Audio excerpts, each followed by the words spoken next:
The views and opinions expressed in this podcast are simply that, opinions. All are presumed innocent until proven otherwise in a court of law. Sensitive topics are discussed. Discretion is advised. It was the trial of the century. It was the dawn of reality TV, and the verdict is still divisive. Now, decades after the O.J. Simpson trial, the people who lived it reflect on why he was acquitted. Michael Ayala, and this is Trial and Error. Why did O.J. win? We, the jury, in the above entitled action, find the defendant, Orenthal James Simpson, not guilty of the crime of murder. None of us knew how big this would be. My mom goes, okay, girls, we need to go home and get the kids because he's a free man. Juror number 9, is to count 2. Is this your verdict? Somewhere deep inside me, I had to have believed that he was guilty because my reaction was shocking. The last thing he had to see was that son of a bitch walking away. If it doesn't fit, you must acquit. I was shocked at the incompetence of the prosecution. There. How about that, Mr. Fung? The case felt less like a murder case than it was just a spectacle. Have you used that word in the past 10 years? Not that I recall, no. I wanted to show the jury that this man would lie. When I was done testifying, I saw the writing on the wall. The defense strategy was, you can't trust the message if you can't trust the messenger. I would not have the blood of Nicole on Ron's ship. I actually really felt my legs shaking. When the 10-2 vote came in, and I kind of did oh my God, we're almost out of here. The last thing anybody thought about was 2 young people getting slaughtered in West LA in the middle of the night. That just seemed to be forgotten entirely.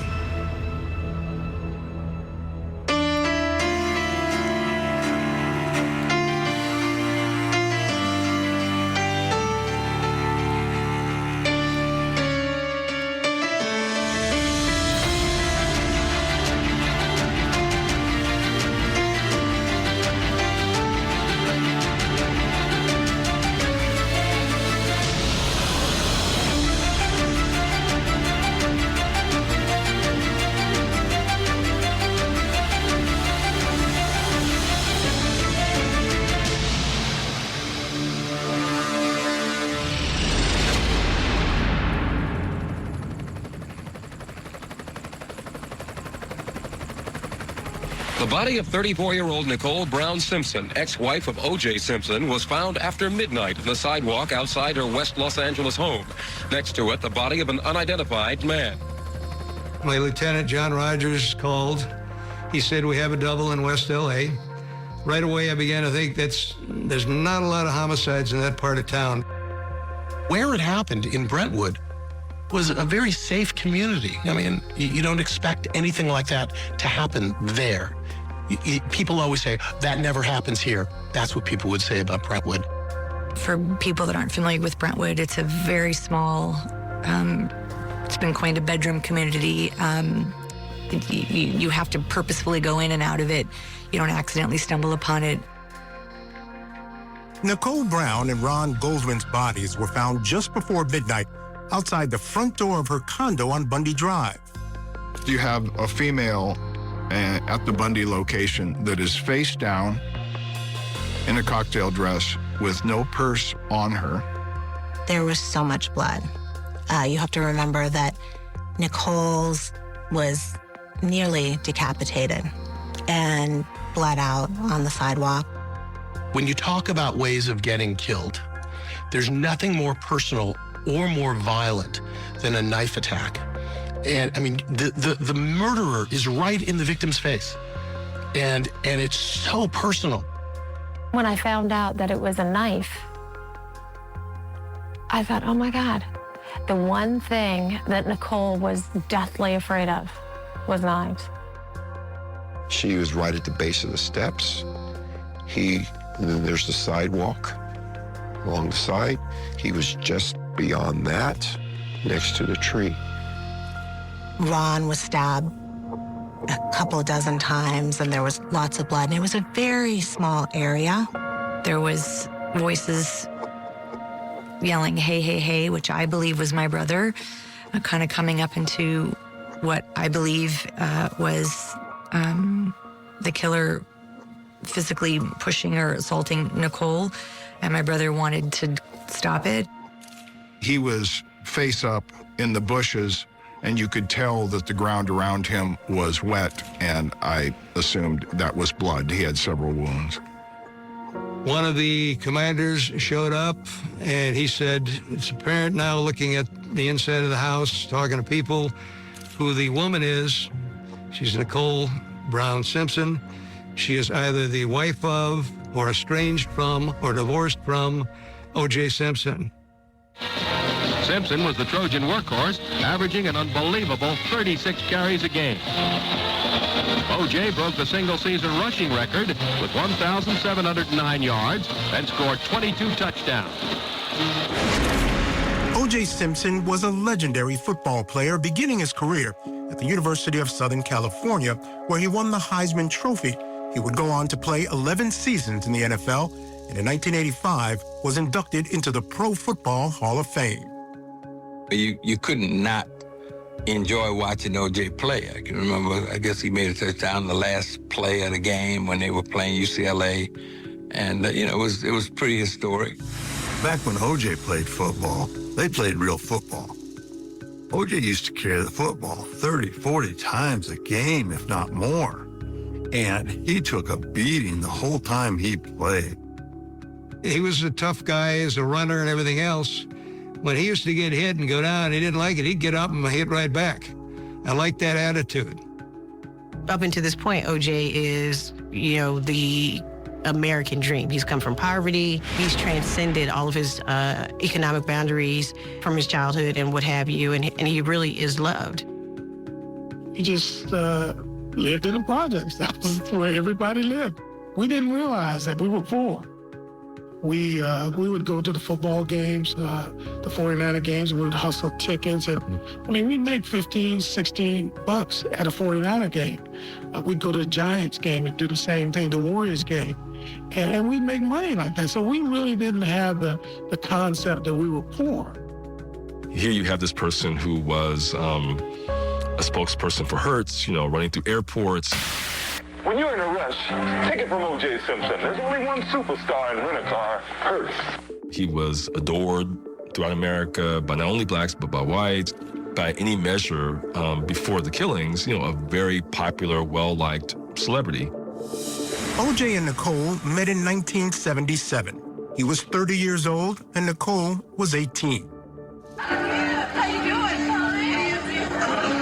They married in 1985 and had 2 children during their 7-year marriage. They were very much in love. They had 2 wonderful kids together. It was for a long time, a very good family unit.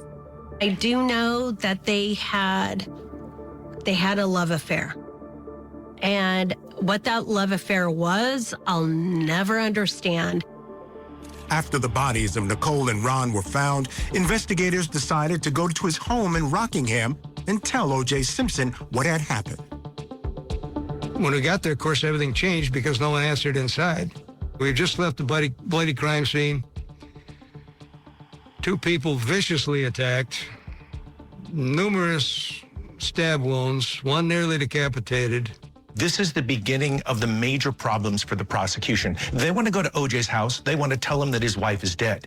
And when they arrive, what do they find? They find a single speck of blood on his white Bronco. Mark Furman finds that blood. So I'm walking down the street, and there's a white Bronco. And it just seemed like it was parked wrong. So I'm looking, and as I'm looking on the door, I see some little specks, some streaks of red that looks like blood. So they find a speck of blood on O.J.'s Bronco, and they are wondering, what should we do? And they decide to jump the fence rather than get a search warrant. We got to get into the house and make sure that everybody is okay. Furman was closest to the wall. He jumps over the wall. and opens the gate. We consider this we call an exigent circumstance. Exigent circumstances, the need to act right now. We think about the right to privacy in our homes, right? And we have that. And there are just some times when police can enter, depending on the circumstances, if they're afraid there's a crime in progress happening or that there's a victim that needs help. And in this case, they weighed the idea of going to get the warrant or going in, and they chose to go in because they thought that O.J. could have been hurt. But this became a problem at trial because this was when Mark Furman went and found the bloody glove. I see this object, and the first sight, I thought it was fresh dog crap. Kind of shiny and a pile of brown.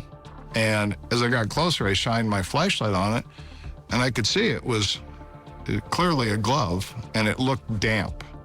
And I also noted that it looked very similar to the glove at Bundy. Coming up next on Trial and Error. I sat in the limo with him to go to my sister's funeral. I don't know how I did it. I wish in those selfish moments of my sleep that he would have turned away and run for his life. But it just would have not been him. Then later, the lead detective's perspective of what was really happening during O.J.'s slow-speed Bronco chase. What we figure now is that O.J. Simpson is sitting in the back seat, and he has a gun at his head. This isn't no longer about wanting to talk to him about a murder. It's wanting him to get that gun and throw the damn gun out the window, get rid of it. Or we're going to have more problems. The Court TV podcast will return. In the hours after Nicole Brown and Ron Goldman were murdered, investigators spent hours processing not only the crime scene at Bundy, but also evidence they found outside O.J. Simpson's home at Rockingham, including the infamous bloody glove. Then it was time to notify the families, starting with Nicole's family. The hardest thing I've ever done is make death notifications. I had to do it in this case, unfortunately, over the phone. It's a horrible thing to do. It was 6:15 in the morning on June 13th when we got a call. And I was in the kitchen, and for some reason I was awake, and I heard my mom scream. You can watch every horror movie that you saw with every scream encompassed into one human person, into one embody. And I was like, whoa, what just happened? This was a call early in the morning out of nowhere. I'm calling a family. If I don't call them, the media is. The media is all over this by this time. And I just remember that, and I ran back to her bedroom, and I said, what is going on? She was on the phone. She was standing up. She had the receiver to her ear. My mom was white, like whiter than white, like this, like her life was like sucked out of her. I said, what's going on? She goes, your sister's been killed. I said, what? Because we had just seen her the night before. And I grabbed the phone, and it was Tom Lang on the other end. Unbeknownst to me, her sister had picked up and was overheard what I said. I said, what's going on? He goes, your sister was killed. And I go, oh my God, he did it. And he goes, who did it? And I said, O.J. Simpson. I said, he murdered my sister. She started screaming. I knew it, that MF, O.J., he killed her. I know he did. She's out of her mind screaming. When Denise Brown told Tom Lang, oh my God, he finally killed her, he did it, I think it created a spotlight on O.J. Simpson. The afternoon of the murders, O.J. was with Nicole and her family at their daughter's dance recital. I was at the dance recital that he was at that day because our daughters were in the same dance school. And as with the year before, I saw O.J. Simpson at the dance recital that day, and people would say, Juice, how you doing? O.J., hey, how are you? People loved him. They wanted his autograph. They wanted to take a picture with him. They wanted to shake his hand. They loved him. One of the things that the Brown family told Lang was that he was mean at this recital. Except for the problem is, ultimately, the evidence that comes in shows something else. He was actually being pretty jovial. He was even talking with the Browns, and that was completely inconsistent with what the Browns told them. After the recital, it's well documented that Nicole's family went to eat at Mezzaluna, and that's where her mother left her glasses, and that's when Ron Goldman, a waiter at Mezzaluna, comes into the mix. He was friends with Nicole, and my brother offered to drop them off on his way out that night. So on the way to Marina Del Rey, Ron stopped by Nicole's to drop off glasses, and that's how that happened. I was working that day, and I heard about Nicole's murder, and as it was stated on the news, Nicole and a friend were murdered. And I came home, and as soon as I walked in the door, Patty started calling Fred. There's somebody calling, something about Ron. When I picked up the phone, it was somebody calling from the coroner's office, and they asked me if I had heard about what happened during the day, and I said, what does that have to do with me? And she said, your son was the other victim. That's how I was told, over the phone by a coroner. When was the last time you saw him?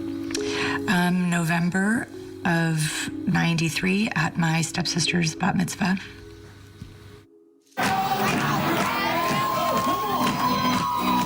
Obviously, this is your older brother. We don't get to spend very much time together, so I'm very glad that I was able to be here and spend this time with you, because God knows where I'll be in a year.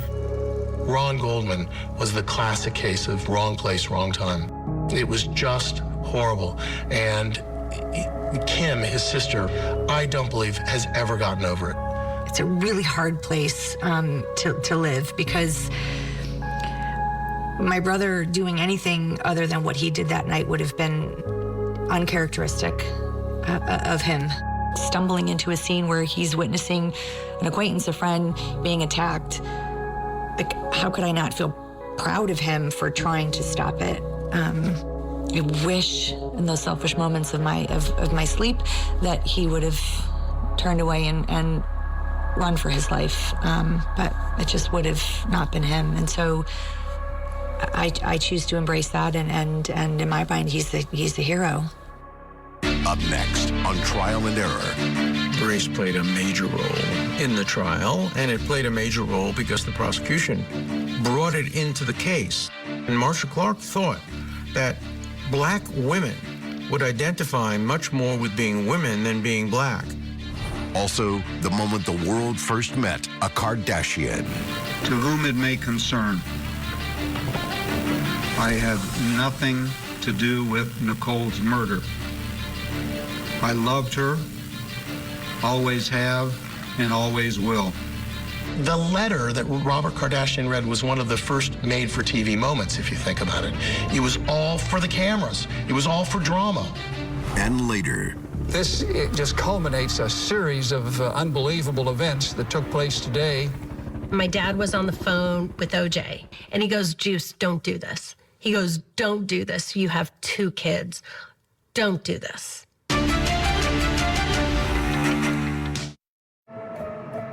The victim had been brutally stabbed multiple times.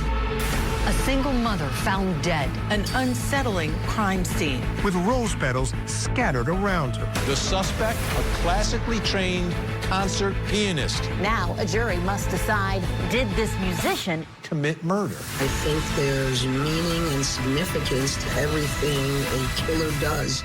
The Rose Petal Murder Trial, Tuesday morning, only on Court TV. The morning after the murders of Nicole Brown and Ron Goldman, O.J. Simpson was in Chicago. Detectives reached him by phone and told him that his ex-wife had been murdered. At this point, the crime scene was still being processed. And because word had spread, the media was there documenting it all. I remember turning on the TV, and Nicole's body was covered with a sheet, and I remember holding my mom's hand, watching the TV, and she goes, that's my kid.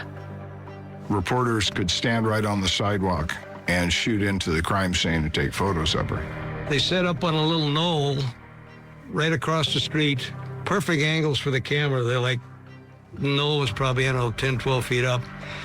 I looked over at one point, there had to be 20 different cameras set up along the Knoll, just shooting right in on our crime scene, which we didn't want. It was a media frenzy, cameras everywhere, documenting every step of the investigation, and it created a huge problem for them at trial because all the steps were not followed, and it became a serious deficit for the prosecution. The media was also set up outside O.J. Simpson's house, and they capture his return home from Chicago. When he returned from Chicago after the murders, he was briefly handcuffed when he was talking to police, and a camera crew that had made their way around to the other part of the property captured it. I handcuffed O.J. when he arrived. His vehicle, that Bronco, there's blood on the handle. You look, there's blood on top of the center console, blood in the driveway, blood going into the house. I don't want him going into this crime scene with all this blood and stuff. Not that this guy did it. He goes in here, I grab his arm for a second, he's still going in there, try to verbalize, managed to get verbalized with him and get him off to the side, handcuffed him. After police cuffed O.J. at Rockingham, he agreed to go downtown to talk to detectives. O.J., are you a suspect? David, I told you before he wasn't going to say anything. I know you got to ask the question. Okay, Mr. Simpson, you have the right to remain silent. If you give up the right to remain silent, anything you say can and will be used against you in court of law. When was the last time you saw Nicole? We were leaving the dance recital. She was took off, and I was talking to her parents. I thought Simpson's interview by Tom Langenfeld Van Adder was woefully short, too short. Thought this was a golden opportunity to have Simpson interviewed and interrogated with regard to his actions on June the 12th, June the 13th, and that the interview should have gone into great detail, in a sense, deposed Simpson. I understand that she'd made a couple of crime reports, Wayne crime reports or something. We had a big fight 5 or 6 years ago on New Year's. You know, she made a report. I didn't make a report. And then we had an altercation about a year ago, man. Wasn't a physical argument. I kicked her door or something. Most people said it was an interrogation. No, they're two completely different things. Interrogation is when you have evidence you can directly confront someone with. Good cop, bad cop, slam the table, yell at him. You yell at this guy, he's going to do one thing. He's going to stand up and walk away. You don't become accusatory. You just say, well, tell us about this or that. If he wants to take this interview over, let him. In 33 minutes, I think we got 3 different stories on how he cut his hand. 3 different stories in 30 minutes. How did you get the injury on your hand? Not the first. I don't know how to say it. When I was in Chicago, I know how, but at the house, I was just running around. How did you do it in Chicago? I just broke the glass. You had one of you guys that just called me, and I was in the bathroom, and I just went my foot for a little bit. Is that how you cut it? It was cut before, but I think I just opened it again. I'm not sure. Do you recall bleeding at all in your truck in the Bronco? I recall bleeding at my house, and then I went to the Bronco. The last thing I did before I left, when I was rushing, is when he got my phone out of the Bronco. This was the last time the LAPD ever had a chance to talk to O.J. It may have been the largest mistake that they made in this entire case. This was a singular opportunity to sit down with O.J. and establish a timeline, where he was, what he was doing, where he was coming from, everything. And instead, they let him go. You got the tire for time? No, we're taking up there. I'm going to take a picture. You guys trying like this? Yeah. 1407. Nicole and Ron's funerals were both held on June 16th, 4 days after the murders. O.J. arrived at Nicole's service with their children, Sydney and Justin. I sat in the limo with him to go to my sister's funeral. I don't know how I did it. And I went in, and I remember going up to her body, and she had red lipstick on. And then I remember O.J. going up to her and kissed her on the lips. And then he sat down on a bench, and I gave him a hug, and I said, O.J., we're going to get through this.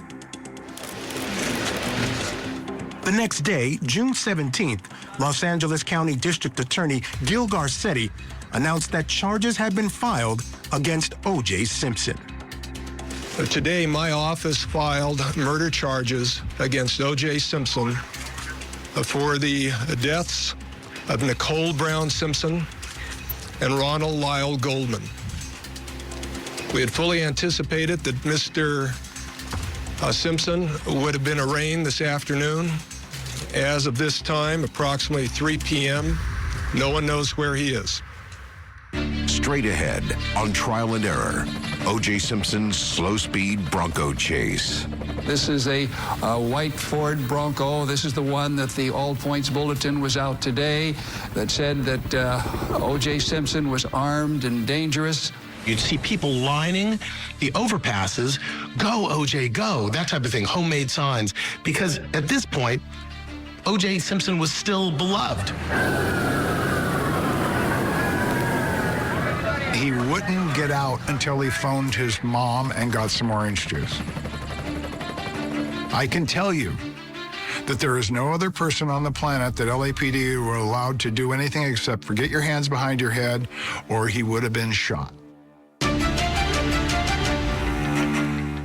Now, back to the Court TV podcast. On the morning of June 17th, 5 days after the murder of Nicole Brown and Ron Goldman, an arrest warrant was issued for O.J. Simpson with an 11 a.m. deadline to turn himself in. When he didn't show up, investigators went in front of the cameras. Mr. Simpson is a wanted murder suspect, 2 counts of murder, a terrible crime. We need to find him, we need to apprehend him, we need to bring him to justice, and we need to make sure that we find him as quickly as possible. Do you think he's still in the Los Angeles area? Well, it's our assumption at this point that he is, and we'll see what transpires. We were going live when O.J. Simpson was supposed to turn himself in. This set the tone was, because it was the first, oh my gosh moment. First you have, how could this happen to O.J. Simpson? His life is perfect. Look at his ex-wife. Even she's perfect. Then you have this horrible murder. Then he's supposed to turn himself in, and he doesn't. What? It was twists and turns. We're thinking, how could this get any worse? How could this get out of control? Because he was supposed to turn himself in and didn't. We'd send some people out to Bob's house, Kardashian's house, a couple of squad cars with a lieutenant to interview those people. All they could tell us was O.J. was here with AC, and next thing we know, they're gone. O.J. is at Robert Kardashian's house. Yeah, that Kardashian. And Al Cowlings is there, his friend. And the plan is O.J. is going to turn himself in. This is something that can walk him in rather than issuing a warrant. That obviously didn't happen. O.J. was downstairs, and at the time that I was getting the message from Los Angeles Police Department, he was wailing. He was at Kardashian's house. He had a gun. Kardashian said, "Don't mess up my place. Leave the property." And that's when Al Cowlings drove him in the truck to the funeral site with O.J. in the back seat.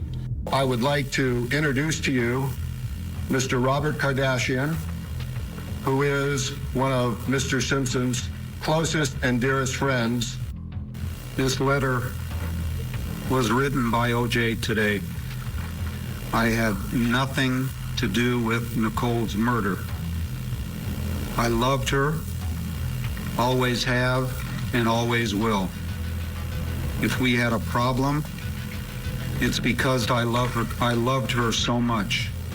Don't feel sorry for me. I've had a great life, great friends. Please think of the real O.J. and not this lost person. The letter that Robert Kardashian read was one of the first made-for-TV moments. In many ways, did sound like a confession and also sounded like a suicide note. It was all for the cameras. It was all for drama. Because Robert Kardashian didn't need to read that live on the air. He could have simply given it to the police. He read it on the air for a reason. He wanted to create some sense of sympathy or empathy for O.J. Simpson. Attention all units and stations for Station 18 for LAPD. Attempt to locate 187 suspect. 1993 Ford Bronco. Subject's last name was Simpson. Within an hour of Robert Kardashian reading that letter, O.J. was spotted on the freeway. What many people don't realize is that white Bronco wasn't O.J.'s. The LAPD had already taken it because they found that speck of blood. Instead, Al Cowlings also had a white Bronco, and that was his Bronco. And in fact, Al was driving. O.J. was in the back seat with a gun to his head. Right now, we are okay, but you gotta tell the police to just back off. He's still alive, but he got a gun to his head. I remember being in the master bedroom, and my dad was on the phone with O.J., and he goes, "Juice, don't do this." He goes, "Don't do this. You have 2 kids. Don't do this." Like everybody else, I was watching the chase on television. I was upset because it interrupted an NBA basketball final. The playoff game was on the television in the conference room, and the Bronco chase was on a little screen in the right-hand corner. It was obviously fascinating, and then at some point it switched, and it was the Bronco in the main screen and the playoff game in the right-hand bottom corner. Many can't believe that this has happened, especially that he has run from the scene and didn't come to be arraigned. I was thinking this was kind of a crazy spectacle to see Simpson being driven up the San Diego freeway with a host of CHP and other law enforcement cars trailing behind, the whole procession moving at a slow rate of speed. You'd see people lining the overpasses, "Go, O.J., go," that type of thing, homemade signs. Because at this point, O.J. Simpson was still beloved, right? Nobody could believe that he would be a killer. It just didn't seem to make sense. I hear all units, outstanding 187 suspect, Orenthal James Simpson. And as soon as I heard that, I said, "Oh, he didn't turn himself in." We knew this guy was running, and all of a sudden the sheriffs get on the phone. They were behind him. He says he's got a gun. And so I said, "Oh, this isn't no longer about wanting to talk to him about a murder. It's wanting him to get that gun and throw the damn gun out the window, get rid of it. Or we're going to have more problems." You there? Just let me get to my house. Okay, we're going to do that. I swear to you, I'll give you what. I'll give you me. I'll give you my whole body. Okay. I just need to get to my house. Okay. I live with Nicole. We're going to do that. Just throw the gun out the window. I can't do that. We're not going to bother you. We're going to let you go up there. Just throw it out the window, please. You're scaring everybody. The main thrust of my conversation is the gun. Okay, if it's a gun, you got to assume it's real. You got to assume it's loaded. You got to assume he can use it. Just throw it out the window. And nobody's going to get hurt. I'm the only one that deserves. No, you don't deserve that. Get hurt. You do not deserve to get hurt. You do not deserve to get hurt. Don't do this. All I did was love Nicole. All I did was love her. Is he going to use it on himself? Is he going to shoot AC? Is he going to start shooting at the cops that are chasing him? Eventually, he's going to start shooting at all the looky-loos running up to the car when he gets back in Westwood. I don't know. All I care about is the gun. I went to the Rockingham location. I made it there before the pursuit terminated there. I had one of the best seats in the entire world, watching all the preparation for this pursuit that's headed our way.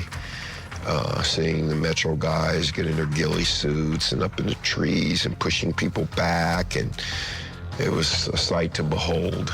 I signal somebody, and I get SWAT, get him up to Rockingham. He says he wants to go home. SWAT takes off for Rockingham, and they're going to set up. Hearing hearing those helicopters from a distance getting louder and louder and louder, and you know that's the pursuit. It reminds you of the movie Apocalypse Now. If he gets out of the truck with a gun, they're going to drop him. He can't do that. I don't want him to shoot himself. I don't want him to shoot anybody.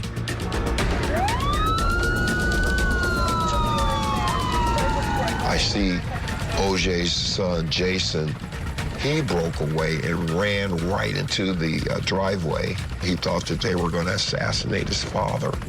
O.J. Simpson wouldn't get out until he phoned his mom and got some orange juice. I can tell you that there is no other person on the planet that LAPD were allowed to do anything except for get your hands behind your head, or he would have been shot. Well, once the chase was over, we were relieved. In all honesty, we were relieved because he had not killed himself. O.J. had no intention whatsoever of leaving the city, the state, or the country. He was going to the graveside of his wife with the intention of being with her. And thank God Al Cowlings talked him out of that and encouraged him to return home. He had his passport in there. He had his Hall of Fame ring. There's about $8,000 in cash, change of underwear. He had a disguise kit with a beard and mustache that he had actually purchased about 3 weeks before the murders in North Hollywood. It went off the charts after the chase. I mean, the chase just put it to a whole other dimension. And from then on, it was the biggest story in the world. Coming up on Trial and Error.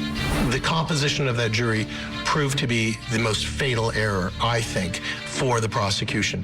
We presumed that we were going to want African-American women and they were going to be kicking African-American women off. So when we saw that that wasn't happening, we were like, well, that's crazy. I felt we had kind of a reverse Darwinism at play, is that we had the survival of generally the most unfit jurors in the case. This is the Court TV Podcast. 3 days after the Bronco chase and his arrest, O.J. Simpson made his first court appearance. He was represented by attorney Robert Shapiro. Would you rather plead guilty or not guilty? Not guilty. Robert Shapiro was not known as a big criminal defense lawyer. He was actually more in civil cases, and he was known for striking deals. Your Honor, at this time, we would request under the law that we have a preliminary hearing as soon as possible, and certainly within the next 10 days as provided by law. What Robert Shapiro did is he demanded a preliminary hearing. This forced the state, this forced the LAPD and the district attorney's office to put up or shut up. That motion that he brought for the grand jury was a stunning legal move. Very, very bright. He really set him back by setting it within the 10-day period of time. And he says, we're going to be ready. Then he blocks the grand jury, and they were sure to indict. So he stopped that. So now he gets to face the witnesses. I think that they had this notion that if they rammed everything through, they would be successful. They were right. They were right. The decision made by prosecutors to move the case from Santa Monica to downtown greatly impacted the case because the jury pool changed. Downtown LA is a different set of jurors. A jury from Santa Monica would have been whiter, more affluent. A jury from downtown LA was more racially diverse, and that was seen as a drawback for the prosecution. I think it was a critical error. The district attorney wanted this in downtown Los Angeles. I think primarily because that courthouse was bigger. It was better suited to handle a big case. And that's where the headquarters for the DA is, downtown. Hello? To recall, the murders took place approximately 5.5 months after one of the largest earthquakes we've ever experienced. The Santa Monica courthouse is probably the oldest courthouse in the county. The Santa Monica courthouse had been badly damaged in the earthquake the year before in 1994 and just was not seen as an appropriate place to have such a high-profile trial. Because of Robert Shapiro's decision to ask for a speedy trial, jury selection began just 3 months after the murders. And both sides turned to jury consultants for help in picking the jurors. The prosecution has a tremendous disadvantage because of the client himself, because of O.J. and who he is and the public persona that's out there. We were aware that it was not necessarily, that prosecuting O.J. Simpson was not necessarily the most popular thing to be doing, is that people had an established view of Simpson and or LAPD. The defense team obviously wanted jurors who would have an open mind about police misconduct and about the police planting evidence and about the police being biased against an African-American defendant. And we wanted jurors who had experienced, either themselves or through people they knew and believed, police abuses. Both sides had experts dealing with this jury on how to pick this jury and the kind of juror that they wanted and the kind of juror to avoid. And for whatever reason, Marcia Clark decides to ignore all of that advice, and she's going to just go straight at them. And boy, did she pay a price. The data that both sides received was the same, which was that African-American women are the most compassionate, if you will, jurors. They were the best demographic for the defense, which means necessarily that that is the worst demographic for the prosecution. Marcia Clark felt that she had a particular bond or rapport or ability to bond with African-American women. Marcia Clark chose to ignore that and said, I don't care what the jury consultants say. I know my city. I've done these cases before. I'm a good prosecutor. I'm going to go with this jury. The composition of that jury proved to be the most fatal error, I think, for the prosecution. I had a sense, due to racial tensions following how things were in Los Angeles City at the time, that some of our good jurors look for ways to get off the case. And conversely, I think we had jurors who wanted to be part of the case, either for their own sort of publicity or minor celebrity. In a nutshell, by virtue of the process we had, I felt we had kind of a reverse Darwinism at play, is that we had the survival of generally the most unfit jurors in the case. We presumed that we were going to want African-American women and they were going to be kicking African-American women off. So when we saw that that wasn't happening, we were like, well, that's crazy. So they picked the location, and that brought about a jury pool that was largely African-American. And then Marcia Clark thought that black women would identify much more with being women than being black. We had our jury experts tell us the opposite was true, that black women would identify more with being black because their brothers, their uncles, their fathers, their children had been improperly treated by white policemen in Los Angeles. So we were very satisfied with having 9 African-American, predominantly women, on the jury, and so were they. We were right, they were wrong. The jury makeup and Robert Shapiro's demand for a speedy trial were just the beginning of the problems that would challenge prosecutors in the case against O.J. Simpson. I'm Michael Ayala. Thanks for watching this episode of Trial and Error, Why Did O.J. Win?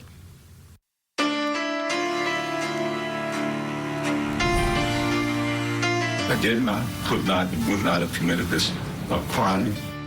I was shocked at the incompetence of the prosecution. The defense strategy was, you can't trust the message if you can't trust the messenger. And you want to call me a racist? I really don't care. This podcast is a production of Court TV. Go to CourtTV.com for more content, trials on demand, and to find out how to watch Court TV in your area.